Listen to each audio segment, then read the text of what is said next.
Hey everyone, welcome back to another deep dive. Today we're tackling something, tricky. yeah, tricky. Yeah. And kind of sneaky. Uh-huh. It's this idea of disrespect, but like disguised as humor, you know? Oh, yeah. Like the kind of thing where afterward you're like, wait, was that funny or was that actually kind of mean? Yeah. Yeah. So we're using this book by L. Robinson. It's called Mastering the Art of Spotting the Top 20 Relationship Red Flags, which is a mouthful, I know. But a good one. But a good one, yeah. And what I think is really interesting is the author is a minister. Okay. But they actually consulted with like therapist and a psychologist for this book. So, yeah. like, it's not just like, bringing in some different perspectives. Exactly. Yeah, that's cool. They've seen it all, so. I like that.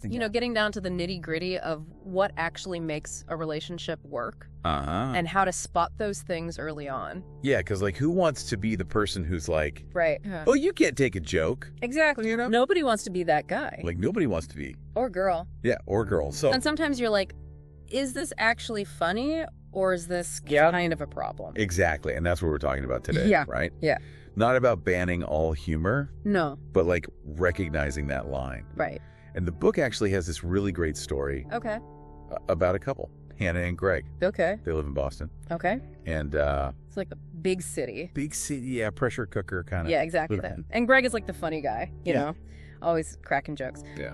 But you start to see that his like sharp wit is actually hurting her. Hurting Hannah. Yeah, and I think that's where the setting is actually really interesting. Oh, tell me. Because if you think about like city life, it's all about image. Right. Fitting in. Not rocking the boat, keeping up with the Joneses. Exactly. And if you're the person who's constantly being made fun of, especially publicly, that's tough. Yeah. You don't want to be like a buzzkill, but you also don't be a doormat. Don't want to be a doormat, exactly. Yeah. So, like, where's the line? And the book points out that Greg does this, like, 3 specific things. Right. One is he makes these, like, humiliating jokes about Hannah. Especially, like, in front of their friends. Oof, yeah. Yeah. Not good. And then he has these, like, kind of dismissive comments like, oh, Hannah. Classic. She's always... A little, yeah, with, like, an eye roll, Yeah. And then there's this, like, constant belittling. Yeah. Of her opinions or like her achievements, right? But it's always disguised as like, I'm just kidding. Oh yeah, the big one. Yeah, like, is he really kidding though? Right, and I think like one of these things on their own, you could almost be like, oh, that's just Greg being Greg. But when you see the pattern, that's when you're like, oh, this is a problem. Because the thing about humor is that it should be about connecting. Yeah. Sharing joy. Right. This kind of humor is about controlling and diminishing. Yeah, it's like... putting her down. Yeah, making her feel small. Exactly. It can be really hard to, like, call it out. Right. Because it's so subtle. Yeah, you start to question yourself, like, am I being too sensitive? Exactly. Am I, like, making a big deal out of nothing? And that's what they want you to think. Right. It's all about that self-doubt. It's so sneaky. Yeah. So what does Hannah do? Like, how does she... Well, she does exactly what you'd want to see. Okay. In a healthy relationship. She doesn't just, like, ignore it. Okay. She addresses it head on.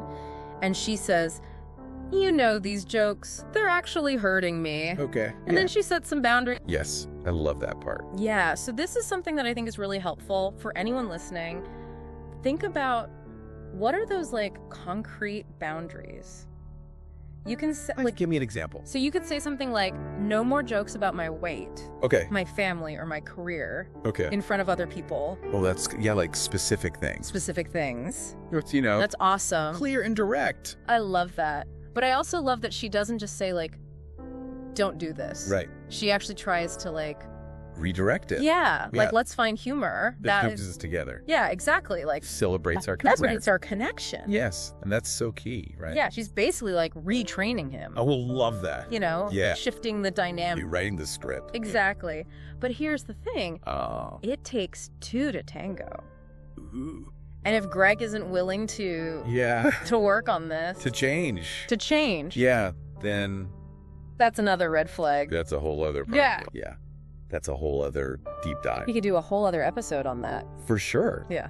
But I think this is something that, like, a lot of people have probably experienced. Yeah. Like, that laughter with a sting. Yes. You know what I mean? Oh, yeah. And you're just going to like, But inside you're like, ouch. Yeah, exactly. Yeah. So to recap, disrespect disguised as humor. It's sneaky. It's subtle. And it can really mess with your head. Absolutely. So like, pay attention to those patterns. Yeah, don't ignore those red flags. And I think like a good question to ask yourself is, what's the intent behind the laughter?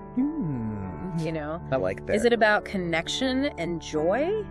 Or is it about control and putting someone down? That's deep. Yeah. Something to think about. If you want to like really master this art of spotting red flags, definitely check out the full book. Yeah, it's got a lot of good stuff. It's got a lot of great stories and examples and real world advice. Yeah. Real world advice. So, until next time, stay sharp. Stay insightful. Keep those deep dive brains engaged. We'll see you then.